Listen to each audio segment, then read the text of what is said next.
प्रभु के नाम की महिमा होने पाए। हमारे प्रभु और रक्षक यीशु मसीह के अतुल्य नाम से आप सभी लोगों से मेरा स्नेह अभिवादन।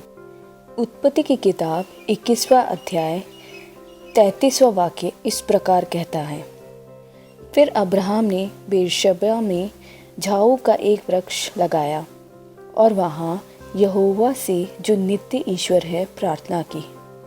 इस अनुग्रहित प्रभु के वचन में से जो नित्य ईश्वर है, इस विषय पर एक साथ मनन करने के लिए प्रभु हमारी मदद करने पाए। पवित्र शास्त्र में हम प्रभु के अनेक नामों का वर्णन सुनते हैं।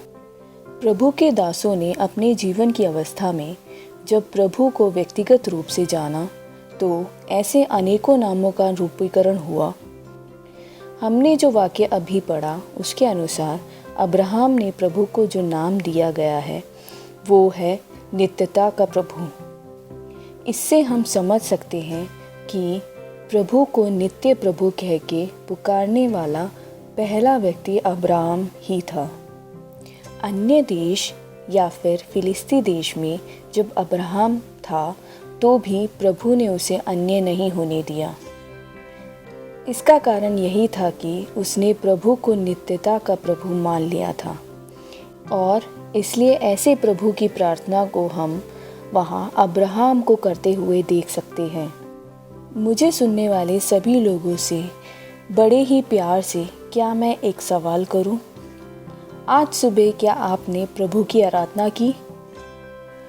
परिस्थितियों के अनुसार आराधना स्थगित करने वाले नहीं, प्रभु को व्यक्तिगत रूप से जानने वाले और हमारे प्रभु एक नित्यता का प्रभु है ये जानकर बिना देरी करे उसकी आराधना करने वाले हम बनने पाए।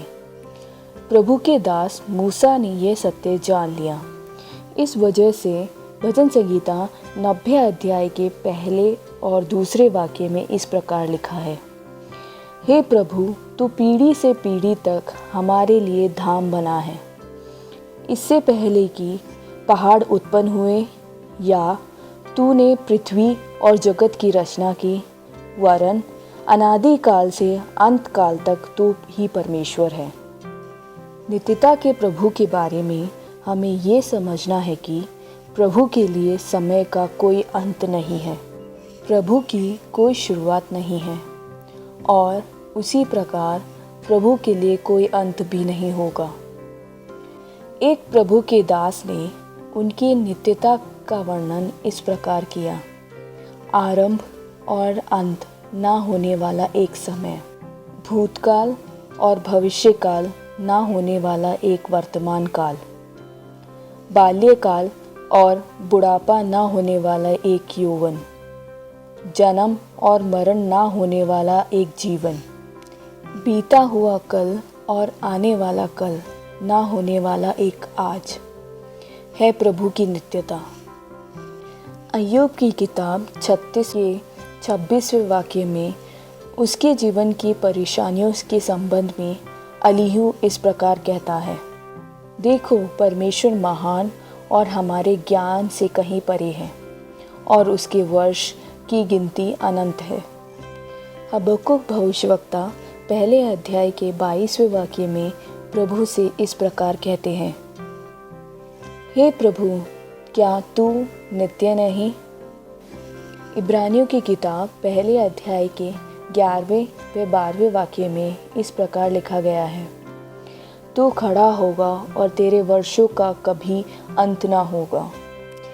इस अनुग्रहित सुबह के समय मुझे सुनने वाले प्रिय लोगों, पूरे आदर के साथ नित्य प्रभु की संगति में सारी परिस्थितियों को भूल के थोड़ा झुककर आराधना करने के लिए प्रेरित करने वाली पहली बात यह है कि हमारा प्रभु नित्यता का प्रभु है।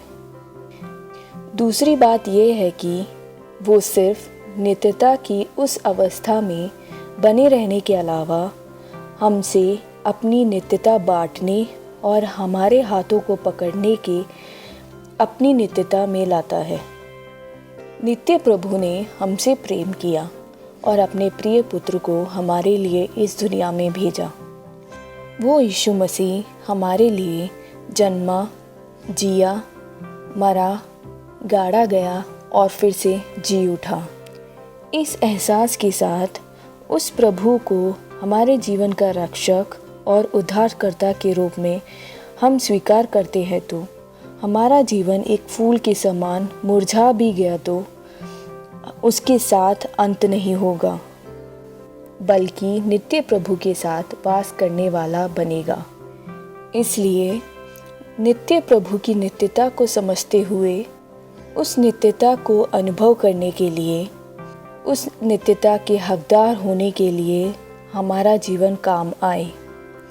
इसी विश्वास के साथ कल फिर से सुनने तक प्रभु आपको अनुग्रहित करे।